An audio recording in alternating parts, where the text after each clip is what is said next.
जय जिनेंद्र सभी को। आपका स्वागत है अहिंसा वाइब चैनल में।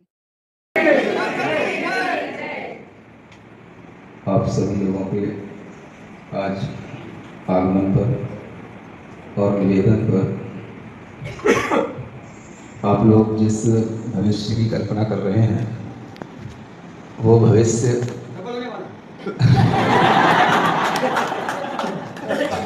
है, वो तो ठीक ही है, लेकिन मुझे इससे भी ज़्यादा आज उस अतीत की याद आई है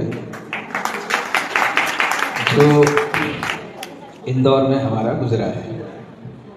और आज जब हम उस इंदौर की, तुकोगंज की, समवसरण की भूमि को जब देखते हैं तो मुझे ऐसा लगता है जैसे आप लोग कहते हो ये मेरी जन्मभूमि है, मैं ये कह सकता हूँ वह इंदौर मेरी गर्भभूमि है, जहाँ आचार्य महाराज ने हमको भेजा। हम दो भाई थे, एक सुकौशल भाई थे जो आज मुनि श्री अभिनंदन सागर जी हैं, और उस समय पर अधिष्ठाता जी चंद्रशेखर भाई थे जिनकी समाधि हो गई मुनि श्री प्रवचन सागर जी के रूप में। और उस समय पर जब इंदौर में आए थे तब पंडित जी के पास भी अध्ययन करने के लिए जाते थे और बिल्कुल नए नए थे, सब अध्ययन शुरू हुआ था। और एक तरह से हमने कितना अध्ययन कर लिया है इस बात की परीक्षाएं भी समवसरण मंदिर में बैठ करके हमने दी थी और पंडित जी ने दिलवाई थी। 2 दिन के अंदर 6 परीक्षाएं दी थी हमने। क्या समझ रहे हो? 2 दिन के अंदर 6 ग्रंथों की 6 परीक्षाएं दी थी, जिनमें तत्वार्थ सूत्र, प्रथमार्ध, उत्तरार्ध, जैन सिद्धांत प्रवेशिका, 6 ढाला, रत्नकरण श्रावकाचार्य, द्रव्य संग्रह, सबकी परीक्षाएं दी थी। और सबकी परीक्षाएं देने के बाद जब तक रिजल्ट आया तब तक तो हमें आचार्य महाराज ने अपने पास तारंगाजी सिद्ध क्षेत्र में बुला लिया था।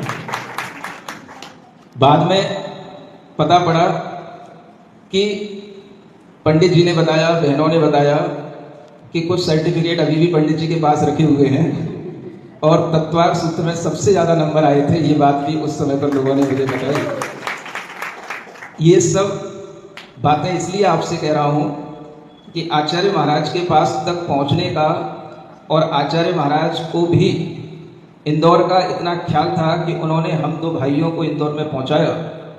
और बहुत कम समय गुजरा होगा इंदौर में उदासीन आश्रम का, अगर आप इतिहास पढ़ेंगे तो, कि आचार्य महाराज ने किन्हीं भाइयों को इंदौर आश्रम में भेजा हो और अल्प अवधि में अपने संघ में उन्हें प्रवेश दे लिया हो, तो वह भी हमारे ही खाते में वो रिकॉर्ड जाएगा। इस तरह का जो सौभाग्य हमें वहां मिला, वह आश्रम में ऊपर जैसे अलमारी में हम कोई अपनी अच्छी चीज रखते हैं, ऐसे वहां पे मंदिर में भगवान जी रखे थे। आज तो सुना हमने कि बन गया है मंदिर। तब वहां पर चमकती हुई सफेद झक्कास भगवान महावीर स्वामी की प्रतिमा मुझे आज भी स्मरण में आती है, और उनका पूजन दर्शन करते थे। ऊपर ध्यान है ना, ऊपर जैसे अलमारी में कोई बहुत सारी कोई चीज रखी रहती, ऐसे वहां पर भगवान की प्रतिमा जी विराजमान थी। और वो दर्शन भी पूजन भी करके हमने वहां पर इतना पुण्य लाभ लिया कि जब प्रवचन सागर जी के लिए आचार्य महाराज ने बुलाया कि उनको दीक्षा देने का भाव हुआ था, तो उस समय पर हम लोगों को संघ में प्रवेश करने के लिए उन्होंने अनुमति दी थी। ये हमारे लिए बहुत बड़े सौभाग्य की बात थी। और ये सब उस समय पर जो अध्ययन होता था, जितने भी भवन आपने गिनाए, चाहे वो इंद्र भवन हो, चाहे आनंद भवन हो, सभी भवनों में मेरा जाना होता था, सभी मंदिरों में मेरा जाना होता था। और उसके बाद में जब आचार्य महाराज का चातुर्मास हुआ था 99 का, तब भी गोमट डिग्री चातुर्मास में आना हुआ था। और उसके बाद में आचार्य महाराज का समवसरण मंदिर में भी आगमन हुआ था, बहुत बड़ा विधान हुआ था। और उस समय पर भी सब यह आप लोगों के लिए, भले ही हम वहाँ देखने को न मिले हों, लेकिन बहनों के अलावा, भाइयों के अलावा श्रावक लोग शायद ही कम हमको देख पाए हों, क्योंकि हम बहुत छोटे से थे, संघ बहुत बड़ा था, हम उसमें छुप जाते थे। लेकिन ऐसे भी बहुत से श्रावक हैं जिन्हें वह स्मृति है, और उन सब स्मृतियों को मैं आज स्मरण कर रहा हूँ। मैं भगवान से प्रार्थना करता हूँ कि आप लोग जिस भावना को लेकर के आए हो वो भावना जरूर पूर्ण हो।